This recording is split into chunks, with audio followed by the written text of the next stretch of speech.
Phrase का हम एक आपको पहला पार्ट पढ़ा दिए थे, उसमें लगभग कितना लिखाए थे हमने?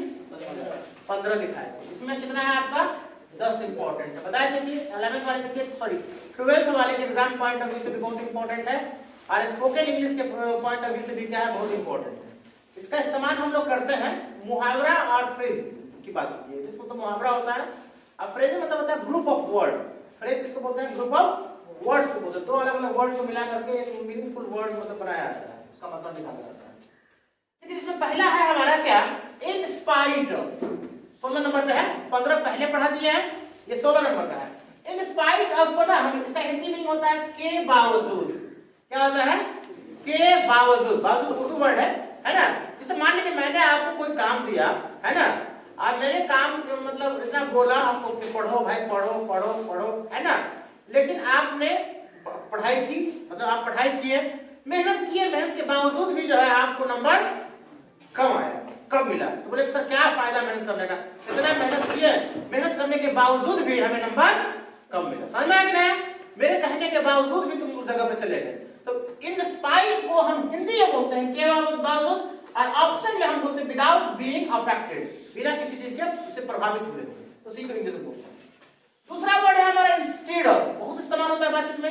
इंस्टेड ऑफ को हम मतलब होता है के बजाय, इन प्लेस ऑफ। समझ में? कि जगह पे के बजाय भी आप बोल सकते हैं। इंस्टेड ऑफ मतलब क्या होता है? इन प्लेस ऑफ, के बजाय। समझ में आ गया? जैसे मैंने तुम्हें बोला कि मार्केट थोड़ा सा सामान लिया ना, सामान लाने के बजाय तुम चले गए मूवी देखने के लिए। समझ में आ गया?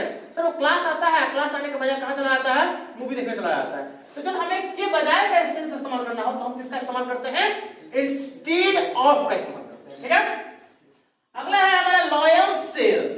लॉयल शेयर का मतलब क्या होता है? लॉयल मतलब जानते हैं किसको बोलते हैं? लॉयल मतलब शेयर, और शेयर का मतलब होता है हिस्सा। किसका हिस्सा? शेयर का हिस्सा होगा हिंदी में क्या? बिग शेयर बोलते हैं। क्या बोलते हैं? Big share. किसी भी चीज में आपका ज्यादा हिस्सा। समझ में आ गया? जैसे मान लीजिए आपके फादर 2 भाई, आपके फादर और एक आपके अंकल है। आपके फादर को एक ही लड़का, यानी आप अकेले भाई हो, और आपके अंकल का 4 लड़का है। कितना लड़का है? 4 लड़का है। अब हमको बताओ 20 बीघा जमीन अगर बटेगा तो दोनों भाई में कितना बटा? 10-10 बीघा बटा ना। अब उस 10 बीघा को अंकल के लड़के कितने हिस्से में कितना जाएगा? लड़का उसका 5 है तो कितना? 2 बीघा जाएगा। और तुम अकेले भाई में तो 10 बीघा तुम्हारा कितना है? किसका होगा? तुम्हारा होगा। तो किसी भी प्रॉपर्टी में, किसी भी समाज में अगर आपका हिस्सा ज्यादा है, इसीलिए हम उसको क्या बोलते हैं? लॉयल शेयर बोलते हैं। क्या बोलते हैं? Loyal share. I have loyal share in this property. Sir इस प्रॉपर्टी में मेरा हिस्सा ज्यादा है, काफी है। समझ में आ रहा है नहीं बात में? अरे शेर को मांस देते हैं खाने के लिए, तो कितना खाएगा? 2 पीस। शेर को मांस दोगे 2 पीस काम थोड़ा कम में हुआ है, कल ने मुर्गा दूध बनवा देंगे। उसको चाहिए भाई मांस भरपूर चाहिए, उसी से एक बना दिया आपने। क्या? लॉयल शेयर, यानी बिग शेयर, विशाल हिस्सा, काफी बड़ा हिस्सा आप बोलते हैं। अगला है bag and baggage. Bag and baggage. Shah ji पूरा बोरिया बिस्तर लेके आ गए, एकदम पूरा बोरिया बिस्तर बांध के आ गए। बोलते नहीं बोलते हैं? सर ये आ रहा है पूरा बोरिया बिस्तर के साथ आ रहे हैं। यानी आप जब पूरी तैयारी के साथ कहीं जाते हैं तो उसको हम लोग बोलते हैं bag and baggage. All the belongings, यानी पूरा सामान, आप अपना तौलिया, गमछा, ब्रश व्रश, सारा चीज, ठंडा बिछौना, सब चीज लेकर के पहुंच गया, उसको क्या बोलते हैं? Bag and baggage. जैसे मैं पूरा बोरिया बिस्तर के साथ आया हूं, इसका मतलब क्या हो गया कि लहू पूरी तैयारी के साथ आता है। I have come with bag and baggage. समझ में आ रहा है बात? तो बैग एंड बैगेज का मतलब क्या होता है? क्या?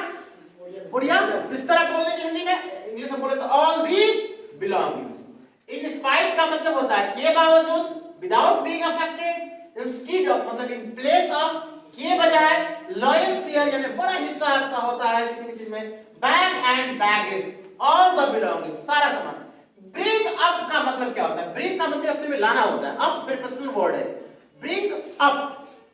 ब्रिंग का बिंग टू क्या होता है? ना ब्राउड होता है। क्या होता है? ब्राउड। ब्रिंग अप का मतलब होता है रियर्ड। रियर्ड का मतलब होता है पालन पोषण करना। क्या करना? पालन पोषण करना। समझ में आया क्या? हम लोगों का पालन पोषण कौन करता है? हमारे माँ बाप करते हैं। तो क्या बोलेंगे? माय फादर एंड मदर या my parents brought me up, यानी मेरा पालन पोषण कौन किया? मेरे मम्मी पापा किया। क्या बोला? मेरा पालन पोषण मेरी दादी की। तो my grand mother brought me up. तो ब्रिंग अप का मतलब क्या होता है? पालन पोषण करना, किसी का पालना पोषना, है ना। ब्रेक इनटू, देखिए ब्रेक इनटू, ब्रेक मतलब होता है एक्चुअली में तोड़ना, इनटू बोलते हैं प्रीपोजिशन को बोलते हैं। ब्रेक इनटू का एक साथ मिला दिया जाए तो इंटरफोर्सली हो जाता है, मतलब जबरदस्ती घुस जाना किसी भी जगह पे, क्या हो जाना? जबरदस्ती। जैसे मान लीजिए वो हंगामा हुआ, फिर क्या हो गई? जबरदस्ती घुस गए। ट्रेन आती है, देखते हैं कितना तेजी में लोग गर्दा उड़ा देता है, उतरने वाले को उतरने नहीं देता है, इधर चढ़ने वाला पूरा तैयार रहता है। तो क्या हो, आप बोलेगा the crowd broke into the train, मतलब ये जो हुई क्या, भीड़ जो हुई ट्रेन में जबरदस्ती घुस गई। किसी भी जगह पे जबरदस्ती घुस जाना, जैसे मान लीजिए कोई ऐसा लड़का आया, मैं उनको बोला तुम बाहर रहो, जबरदस्ती नहीं, मैं आऊंगा, वो घुस गया इस बैच में, तो वो उसने क्या किया? ब्रेक इनटू किया, यानी कि जबरदस्ती का क्या किया? वो घुस गया। इंटर फोर्सली, फोर्सली मतलब होता है जबरदस्ती, फोर्स के साथ। बाय लीव्स एंड बाउंड्स, इसको बोलते हैं एट सॉरी वेरी रैपिडली, बहुत तेजी से, या इसको आप दूसरा हिंदी लिख सकते हैं दिन दुनी रात चौगुनी। जानते सुने नहीं सुने? दिन दुनी रात चौगुनी कब इस्तेमाल किया जाता है? चौगुनी का इस्तेमाल क्या होगा? रात चौगुनी, दिन दुनी रात चौगुनी, सुने हो? सुने? लोगों की तरक्की के लिए इस्तेमाल करते हैं।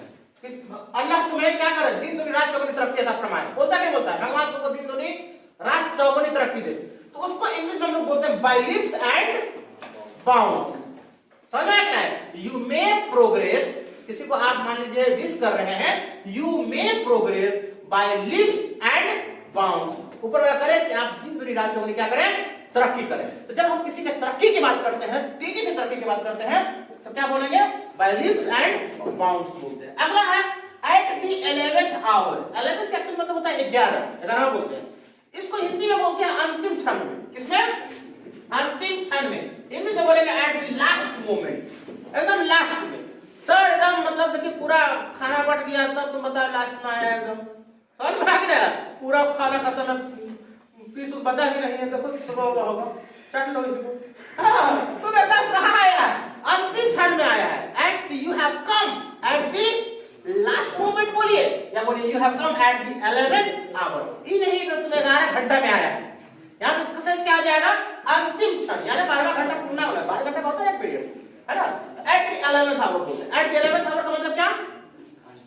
एकदम अंतिम क्षण में। समझ में आ गया? तुम एकदम लास्ट में एकदम आया है, you have come at the 11th hour. इसमें मतलब सेंटेंस में इसका इस्तेमाल करते हैं बोलने में। गेट रिड ऑफ मतलब क्या होता है बताओ?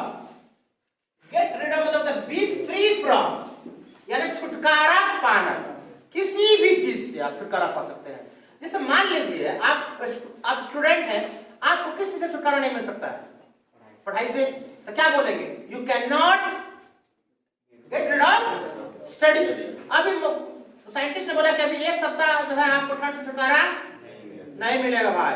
You will not get rid of किससे? Cold for 10 days। आपको 10 दिन छुटकारा किससे नहीं मिल सकता है? समझ में आ गया? आपको लाइफ है, if there is a life, आपको जिंदगी, आपकी अगर जिंदगी है ना, तो आपको प्रॉब्लम से छुटकारा नहीं मिलेगा। You won't get rid of problem, जिससे से भी छुटकारा मिलना। समझ में आ गया? आपको मैंने बोला कि आपको बुखार पकड़ लिया, टाइफाइड पकड़ लिया, टाइफाइड शादी के बाद छूटेगा। You can not get rid of typhoid, है ना। मैन ऑफ लेटर्स, इसका मतलब होता है स्कॉलर। किसके लिए इस्तेमाल करते हैं? विद्वान लोगों के लिए इस्तेमाल करते हैं। किसके लिए? विद्वान लोगों के लिए। Doctor APJ Abdul Kalam was a man of letters. Doctor Abdul Kalam क्या थे? विद्वान व्यक्ति थे। डॉक्टर सुभाष चंद्र बोस, मतलब जिसके बारे में आपको बोलना है, डॉक्टर राजेंद्र प्रसाद, आप जिनके बारे में बोलिए। मैन ऑफ लेटर्स किसके लिए इस्तेमाल किया जाता है? विद्वान व्यक्ति के लिए किया जाता है, विद्वान। समझ में आ गया? तो आपने 10 देखा। इन स्पाइट ऑफ मतलब के बावजूद, इंस्टीड ऑफ मतलब के बजाय, लॉयल शेयर बड़ा हिस्सा, बैग एंड बैगेज मतलब बोरिया और बिस्तर, ब्रिंग अप मतलब पालन पोषण करना, मेरे पापा मेरे पालन पोषण किए हैं, मेरी दादी की है, मेरे दादा किया है। ब्रेक इनटू मतलब जबरदस्ती घुस जाना, इंटरफोर्सली, है ना। बाय लीव्स एंड बाउंड्स, दिन दुनी रात चौगुनी, वेरी रैपिडली। रैपिडली मतलब तेजी से। आज जो दिन दुनी रात चौगुनी तरक्की करेगा, तेजी से करेगा कि स्लो करेगा? जो स्लो करेगा तरक्की तो धीरे धीरे करेगा। अब मेरा YouTube पर देख लो, मेरा YouTube पर बहुत तेजी से तरक्की नहीं कर रहा है, तो हम कैसे बोलेंगे I am progressing on YouTube by leaves and bounds? नहीं बोलेंगे, हम तो कचरा के स्पीड में कर रहे हैं, है ना। एट द 11th आवर मतलब अंतिम, एट द 11th आवर, आखिरी आखिरी क्षण में भैया मुर्गा बदलो ना कम में आप कैसे हो ये है ना, गेट रीड ऑफ मतलब छुटकारा पाना। और मैं आप लेटेस्ट मतलब डिस्कवर आप इसको याद कर लीजिएगा, दो बार प्रैक्टिस करवाएंगे, कल इसको बुलवाएंगे, पिछला वाला जो छुटा हुआ वो ये वाला जो है दोनों में बुलवाएंगे, कल इसको काम हम लोग करेंगे। आज मंडे था, इधर सिर्फ मैंने आपको ये पढ़ा दिया, ठीक है ठीक है, आप इसको नोट कर लीजिए, बंद कर दीजिए, धन्यवाद।